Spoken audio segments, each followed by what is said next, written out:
Hello YouTubers, Alaska Prepper here. On my way to work, and I thought I'd show you how smoky it still is over here. I mean, it is really smoky. Thankfully though, I do believe we're gonna get like 4 days of rain starting tomorrow on Thursday. So it's a good thing that my roof will be done before then. It's got about an hour's worth of work tonight, and it should be done. Got somebody coming over to finish it up. So I wanted to get your guys' recommendations, suggestions, ideas.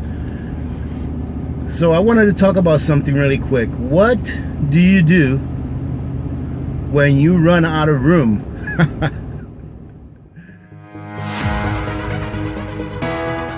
I was putting away my last payday prep. I just finally got a chance to start putting it away, as you guys saw in yesterday's short video, that I was packaging up the powdered eggs and that coffee that I got. I just got around to start putting that stuff away. I still got to pack away the rice and the salt and sugar as well. But what do you do when you run out of room? And I'm asking you guys. I think that I'm almost out of room to put away prep items. What ideas do you guys have as far as any alternative storage methods, places to store? All right. Oh my goodness, it is so smoky here that, let me just a second, I gotta change my air conditioner to filter only on the inside, because I don't know if you guys can see that haze, but that's not fog. You know, it's early in the morning right now, but it's not fog, that's smoke. And the direction that we're driving in right now is the direction in which the fires are, you know, a few miles away. And man, I thought it was bad where I live, but it's even worse in this area here. Goodness gracious. So I'm taking the back roads today to show you guys a little bit of a different scenery than what I normally do when I go to work. It's usually very nice up here, but goodness gracious, all this smoke is crazy. So yeah, ladies and gentlemen, what do you guys think? I mean, are there any alternative storage methods that you guys know about, that maybe you guys do? You know, I've heard of people saying that they bury like water tanks, you know, like 1,500 gallon water tanks or septic tanks, and they put preps in them as well. I'm not sure how good of an idea that would be here in Alaska, because if I needed to get to my preps in a hurry, you know, during the winter time, it would take a considerable amount of effort and energy to be able to dig down, you know, 4 or 5 feet, because I would have to bury the tank deep enough to where there would be about, I would say about, at a very minimum, 3 feet to 4 feet of soil on top of it. And on top of the tank, directly on top of the tank, I would probably end up having to put some foam insulation before I buried it with about 2 to 3 feet or 3 to 4 feet of dirt.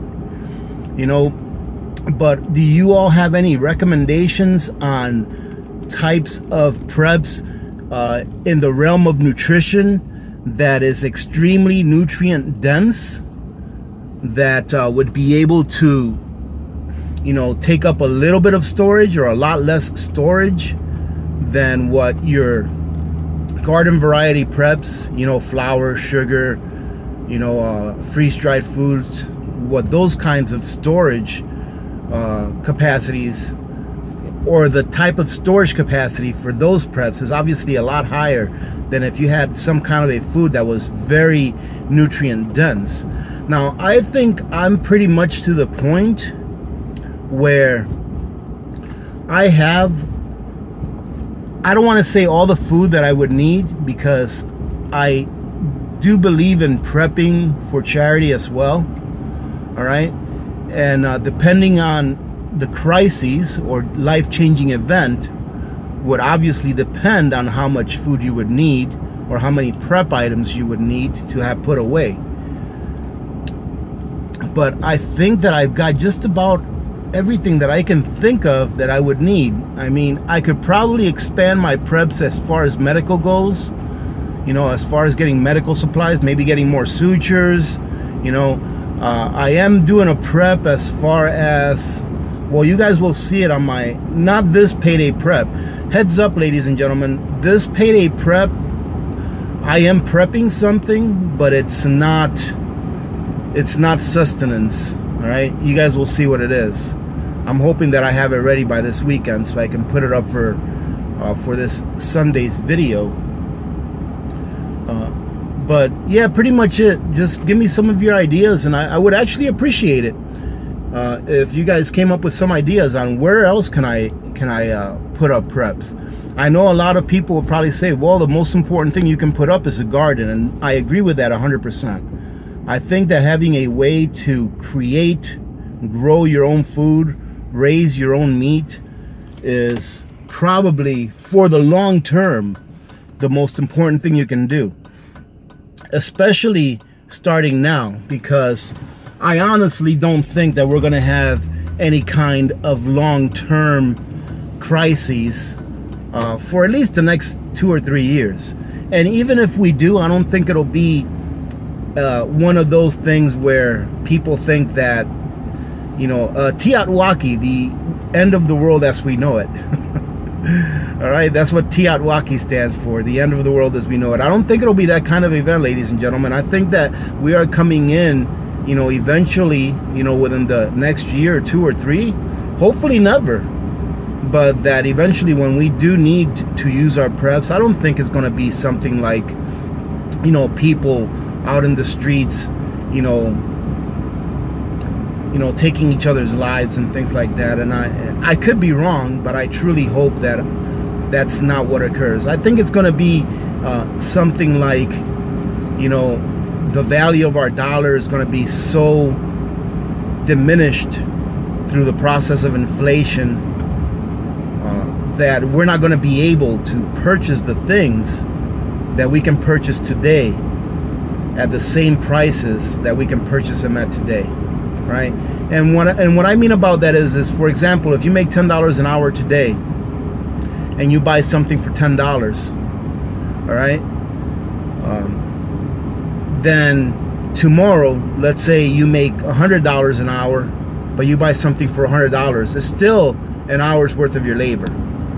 And what I mean when I say that the value of the dollar is going to be diminished is I think that it's going to be the opposite, that you're going to be making either the same or a little more than what you're making today, but the nominal price of the things that you need to buy on a daily basis to sustain life and to just sustain your standard of living is going to be a lot more expensive. So that's why I always say that buying things today at today's prices, there's nothing wrong with that, and it's actually good, because in the future here, and I think in the near future, you know, when I say near future, I mean within the next year, 2 or 3, or even within the next 5 years, I think things are going to change enough to where we are not going to be able to keep up with the inflation that is going to occur. And not just because of the devaluation of the dollar or the currency that you use in whatever country you may live in, but because of all of the other factors involved, natural factors, you know, like food crop losses, right? Man-made factors like wars happening in other places.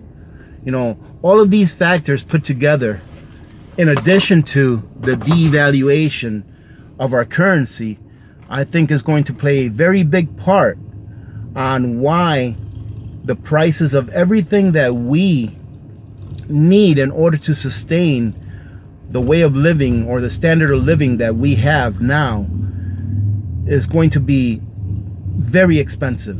And for some people, it's going to be unattainable.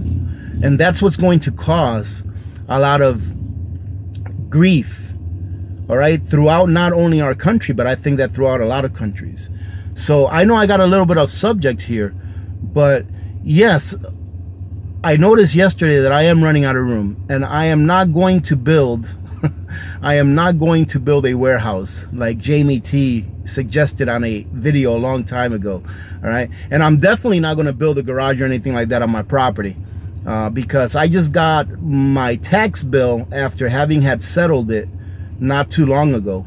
All right. I settled my property tax bill this January, and then I just got another tax bill saying that I owed more money because they eliminated one of the residential tax benefits here in Alaska. So this is what I understand about the tax deal here in Alaska. Every resident of Alaska, if you live in your home, right? If you own your home, you're a resident of Alaska and you live in that property, every resident gets or every homeowner really gets a $50,000 credit towards the evaluation or the assessment of the value of their property. So for example, let's say you own a piece of property, you have a house on it, you live in it, let's say it's assessed at $100,000. Well, you will only have to pay taxes on it for $50,000. All right. So you go ahead and deduct whatever it is. Well, they deduct it for you, and you only pay taxes on whatever it is that your home is assessed at minus $50,000. And that's for every resident of Alaska that owns and lives in their home, right? So they just went ahead and changed that overnight. They went from 50,000 to 10,000. So now if you own a $100,000 piece of property and you live in that property, instead of paying taxes on $50,000, now you're paying taxes on $90,000, right? And I'm using those simple numbers to keep it simple. So I'm definitely not building anything else on my property. I told my wife, I said, I'm not building a garage here because I'm not going to end up paying in taxes for that garage what it cost me to build. Within about 10 or 15 years, I would have paid that garage back. You know, I would have paid in taxes what it cost me to build that garage in 10 or 15 years. And I'm not going to do that. I think a tent is looking really nice right now. Ladies and gentlemen, I got to take off. As you can see, I pulled into my favorite gas station here to go get my morning coffee. I hope you guys are all doing well today, and thank you very much for joining me today, ladies and gentlemen. I know I've been telling you that I'm going to do a video on a review, and I am, and I have to. Actually, I think maybe for the next week or so, depending on how soon these items get here, I'll be doing reviews almost every day or every other day. That way you guys can see what these items are like before you purchase any of them. Now, I've seen that a few of you have taken advantage of the sale at Oxen Farms. And let me tell you what, ladies and gentlemen, I want you to know that whenever I tell you that there's a sale or something going on, I'm not trying to sell you anything, all right? I'm telling you that because I myself would take advantage of it.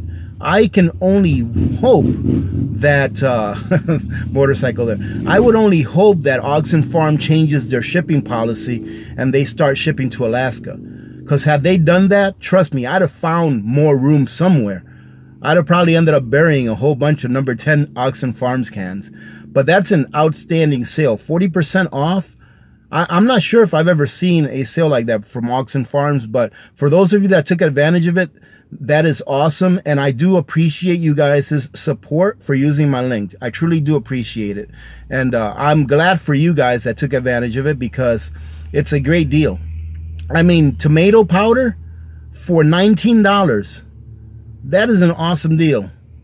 I mean, if I had run around across that sale, I would have probably bought about 10 of them because I know I'm going to use those things. I actually just ordered some more from Amazon because that's the only place that I can get it from.